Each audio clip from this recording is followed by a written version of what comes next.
Hi, good evening. This is Rockland County Executive Ed Day, and welcome to the County Executives Forum. We do this show periodically because it's important for you to know what your county government does for all of us.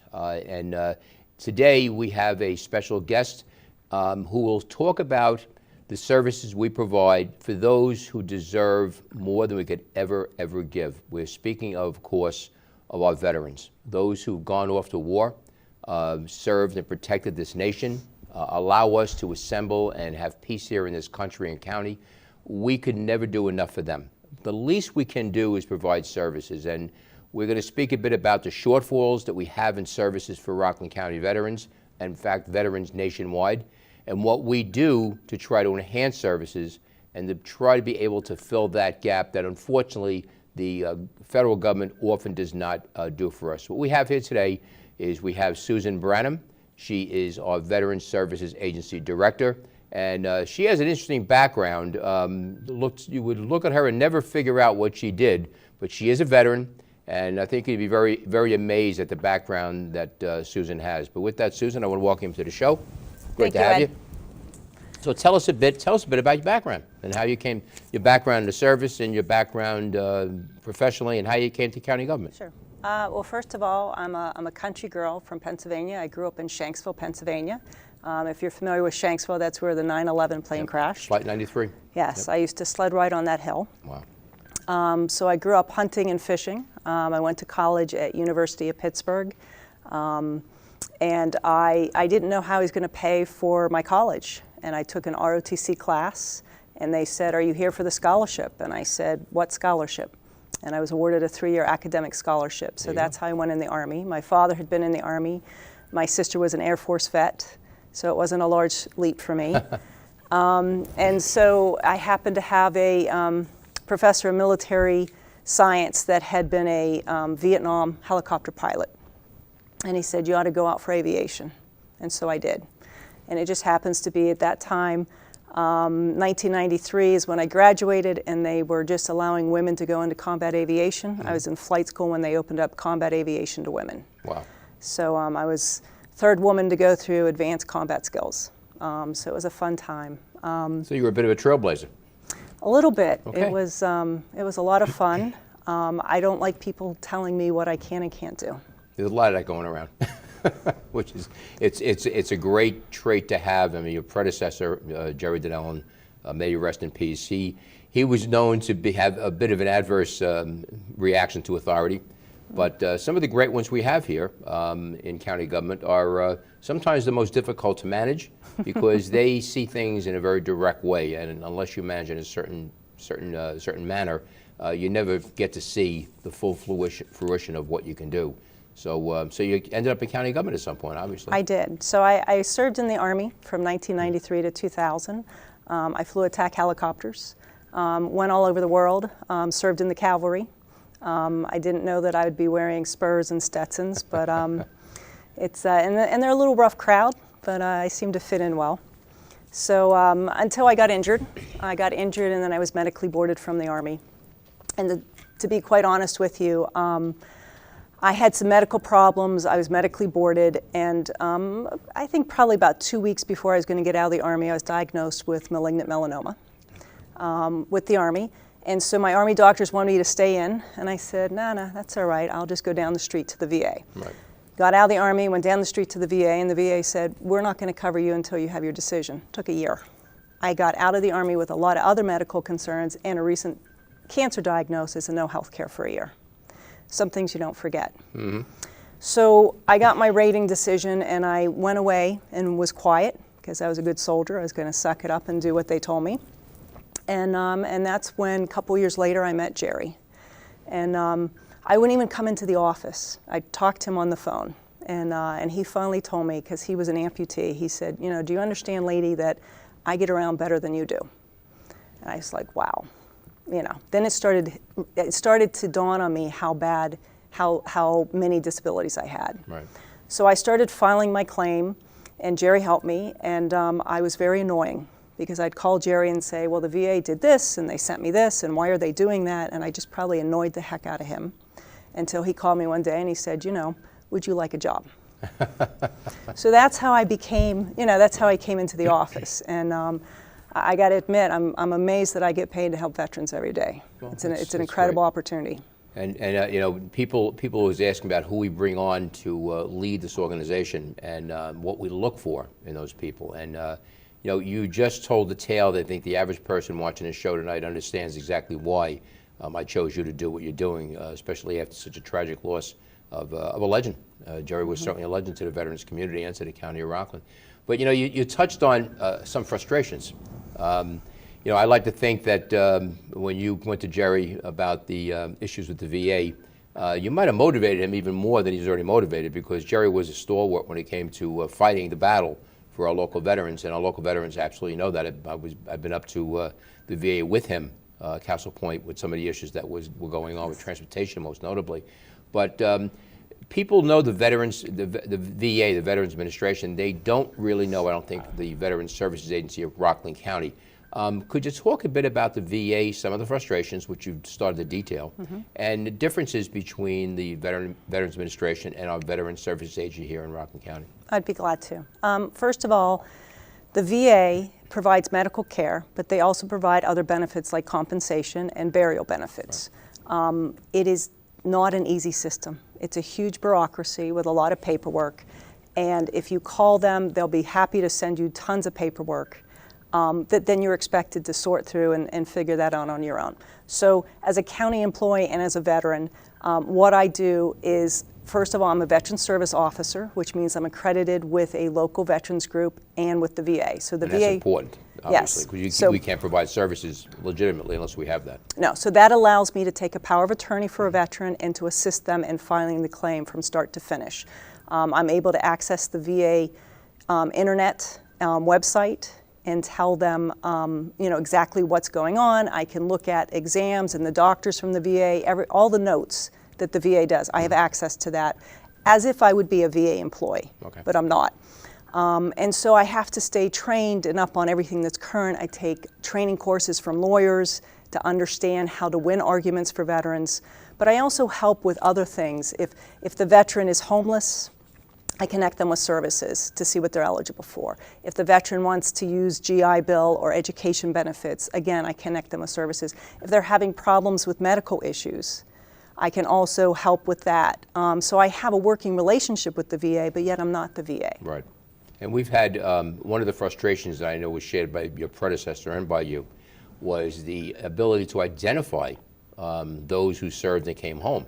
To the average person watching this show, one would think the Veterans Administration would be willing to give us as much information as possible, so we could augment what they provide with a local flavor and actually do direct services to our veterans. But that's not the case, unfortunately. It is not. The DOD and the VA don't even communicate. And then getting them to communicate with me is another story. The DOD is the Department of Defense. Right. So anyone that's recently discharged, I actually have an agreement with the DOD that they will send me a list of recently discharged veterans that live in the county, and I get that list quarterly. And it's an ongoing struggle to get that, because we want to get those veterans that are coming back so they can understand what their benefits are. That's my specialty, is understanding what they might be eligible for and to help them. So if they don't come into the office, they may not be getting what they're eligible for. So I saw that up close and personal with both my sons. One is still serving; he's Army Special Forces. The other one is returned home, and we connected with Jerry very early on. But the outreach is very difficult. I can certainly see that. But if you're not getting all the information you need, the outreach for you to be effective makes it more difficult. But you've overcome a lot of that. You've done some things with your office, utilizing some different approaches to enhancing what you have, bringing more services and getting more time to our veterans in need. And we do have veterans in need, obviously. Tell us something about the office, how the office is depicted now as opposed to what it was before. So we are very busy in the office. We have a lot of veterans that are calling with all kinds of needs, and we want to make sure that we are assisting them in a timely manner. So we have outreach coordinators. They work with the PFC Dwyer peer-to-peer grant. So if a veteran comes in and they're experiencing problems with PTSD, I can help with the claim. And then we put an outreach coordinator with them that can explain to them what the mentoring program is and possibly pair them with a mentor. Right. So that we are connecting them with services immediately. So they also help answer the phone. They also help the veterans that are coming in. And the other thing is I have some Rockland Community College VA interns that work in my office. And so these are students that are using the GI Bill, and they come in, and we are currently updating our paper files into a data system, and so they actually do that entry for me. But in the meantime, I have these younger veterans. Most of them are younger.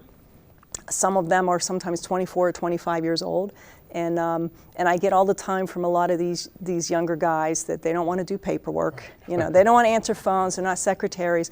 But when they see that they're interacting with veterans and they're really helping, they want to come back. Yeah, and it's it's interesting.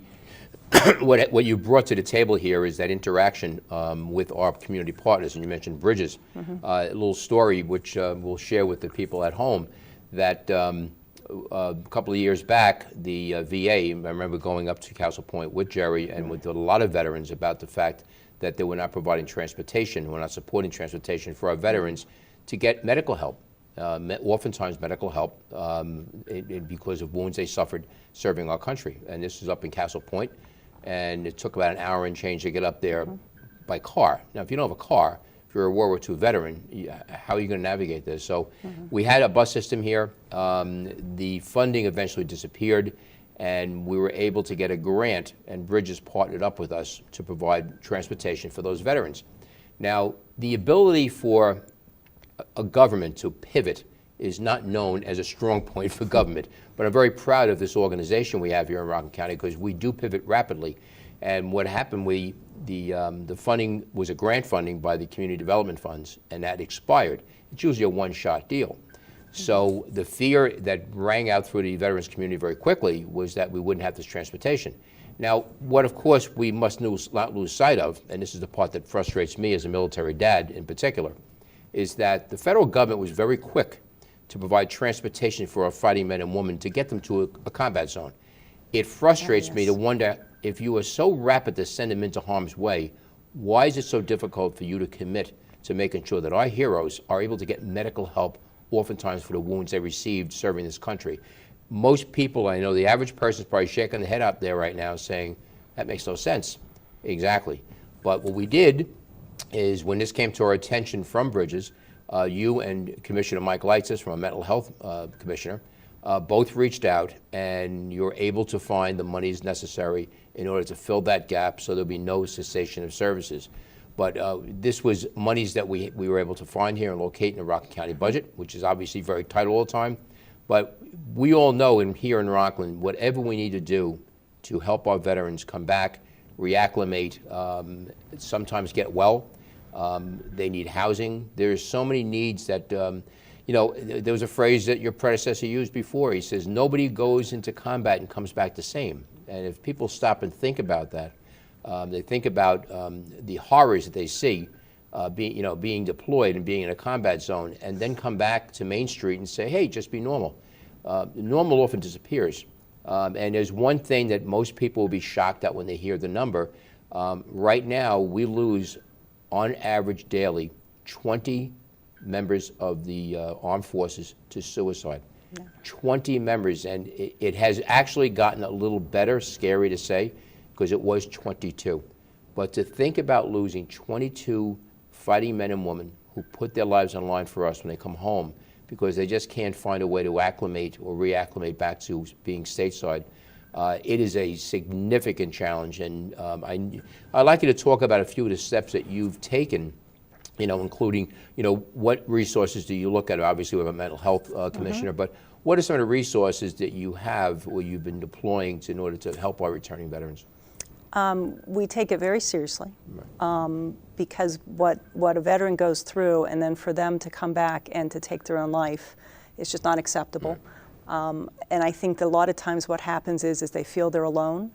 They don't recognize the signs and symptoms of PTSD, which is something we work with them. We use the PFC Dwyer peer-to-peer outreach coordinators in my office. We have activities, we have socials, we have different things in the community that we work with them and we partner with them. with them being right in my office, they are having a lot of FaceTime with veterans. But the other thing is that I think that as veterans, we have to start talking.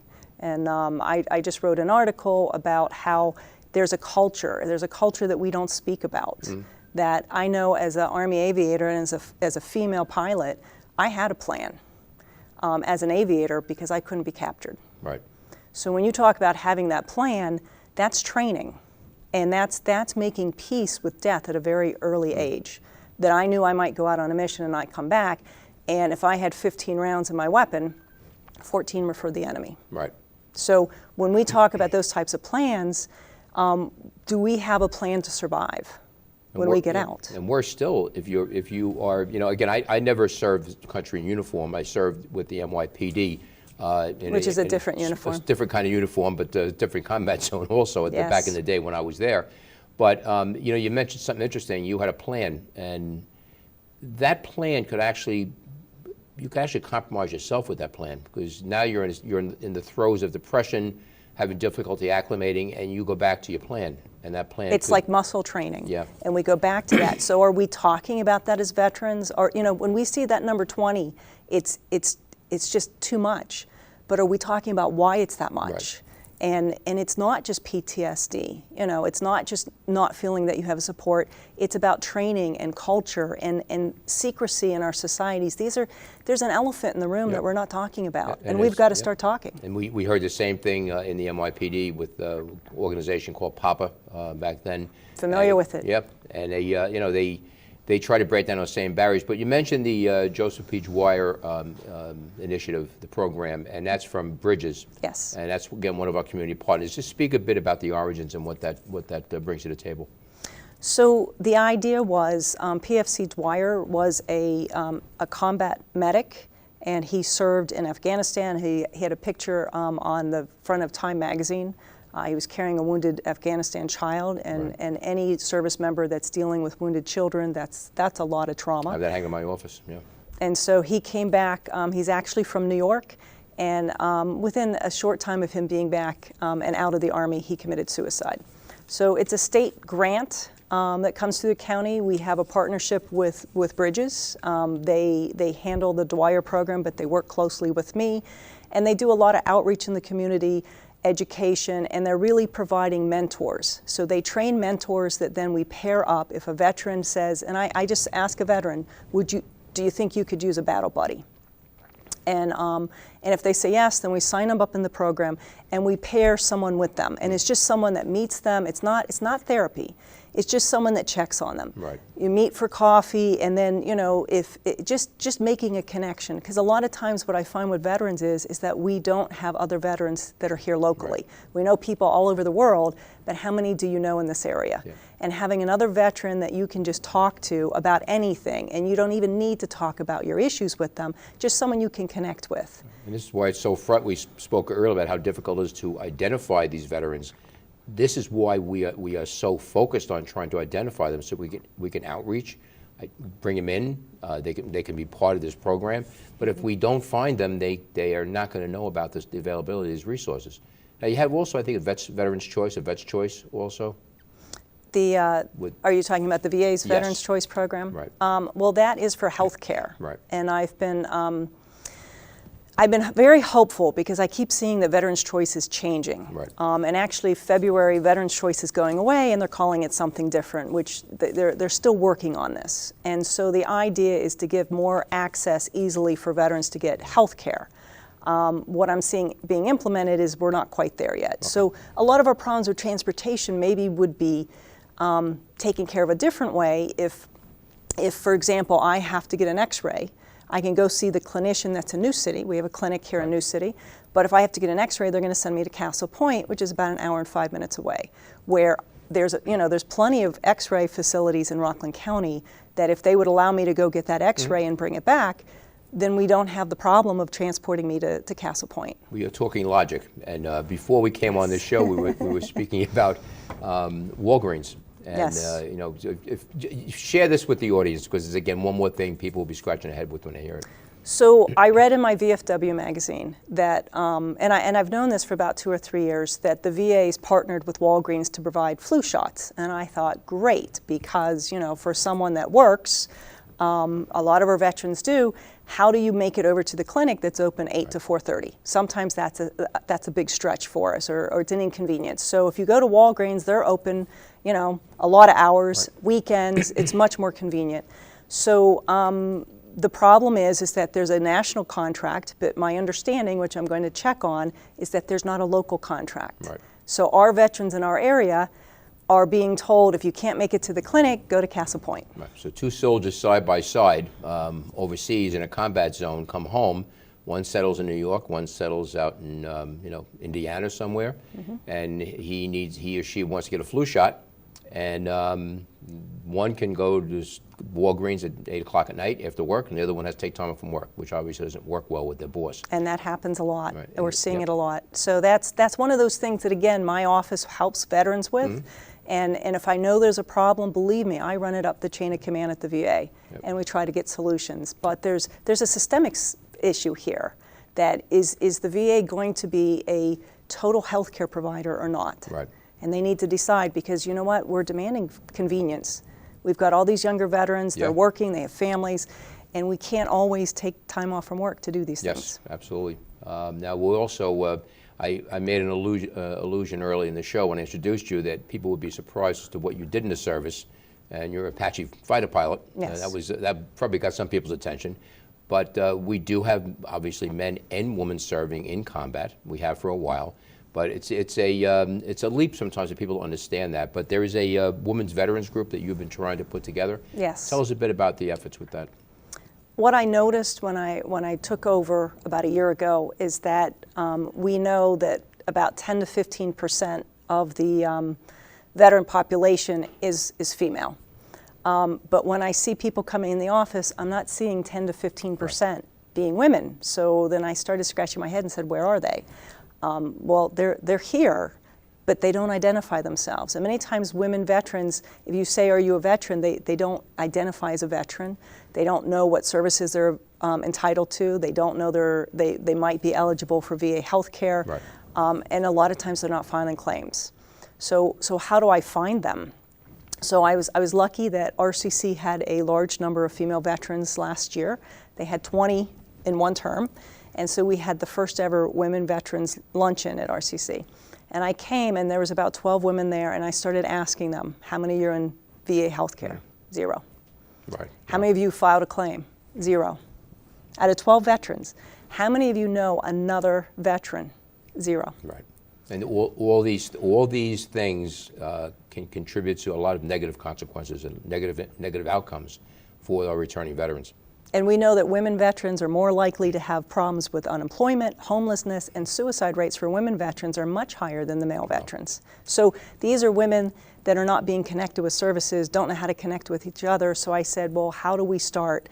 And I said, you know what, let's get a women veterans organization. Right. So I went to the national organization, Women Veterans of America, and I said, I want to form a local chapter. Okay. So we started that paperwork, and I need 5 women. Okay, and we're working on it. And we're working on it. Okay, great.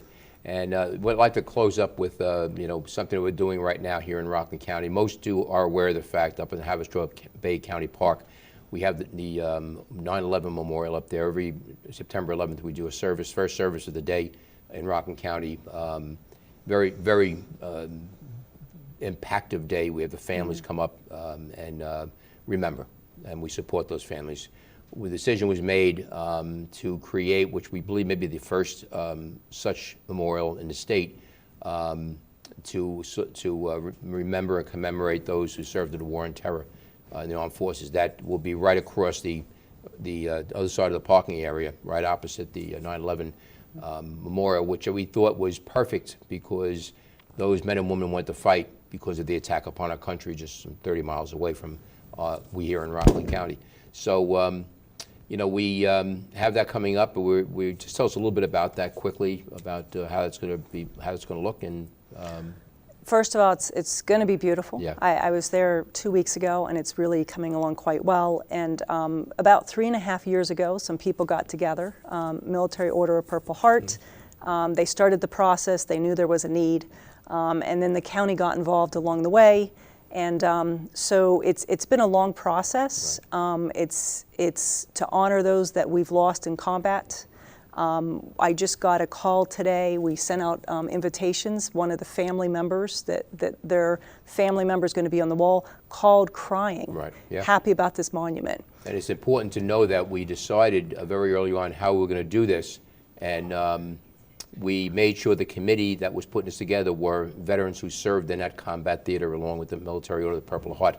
So those are the ones who actually are putting this together. It's going to be an amazing memorial. We're looking forward to it. November 11th? It is November 10th. November 10th, okay. At 12 o'clock. It's Saturday at 12 o'clock. Definitely the public's invited. We Yes. encourage people to attend. And we're going to have a lot of family members there. But this is also a monument for those that served. Right. It's not just for those that we lost. Right, It's exactly. for those that served also. Right, and you will have a number of the Gold Star moms. For those who don't know what a Gold Star mom is, that's one who lost their loved one killed in action in combat. I am a Blue Star dad because I have one serving, so that's the connection we have from military families.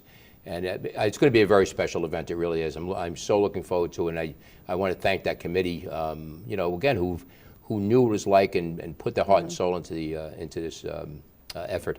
But I think our time is up. It's been very informative. I want to thank you for being here. Thank with you me for today. having me. It was great. I think people in the audience, need to know this. I mean, I think this is very important for all of you to understand not just the challenges that we face in running a county government, but what we attempt to do in true service to our community. There are so many things that we can do to make lives better, and that's the mission that I've taken up. I've been my 5th year now as county executive, and we have a great team, as witnessed by seeing Susan. You see what she brings to the table. We have a very busy Veteran Services Agency office right now, specifically because of the outreach, because she's making that effort to find people, to reach out to people and get the help they need. But again, this is just one more chapter in the story of Rockland County government. It's a honorable chapter because, as I said at the outset of the show, if not for those veterans who served, we would not be here. We would not enjoy the fruits of their sacrifice. All those wonderful things we celebrate, those weekends, and one of the tough ones is Memorial Day weekend. People tend to think of it as a barbecue and a pool time. Well, that's a good thing in a lot of ways, but never forget, take a moment to remember that somebody died, gave their life in order for you to have that barbecue, that time in the pool, and that time with family. This way there's a balance to what you are doing as it relates to respecting and honoring those who serve this country. And here in Rockland County, we will leave no stone unturned to do the right thing by those veterans and to give them back as much as we can for the sacrifice they gave to all of us. So with that, I want to thank you for joining us today. Again, this is the County Executives Forum. I'm Ed Day, your County Executive. We look forward to seeing you again. In the meantime, have a wonderful evening.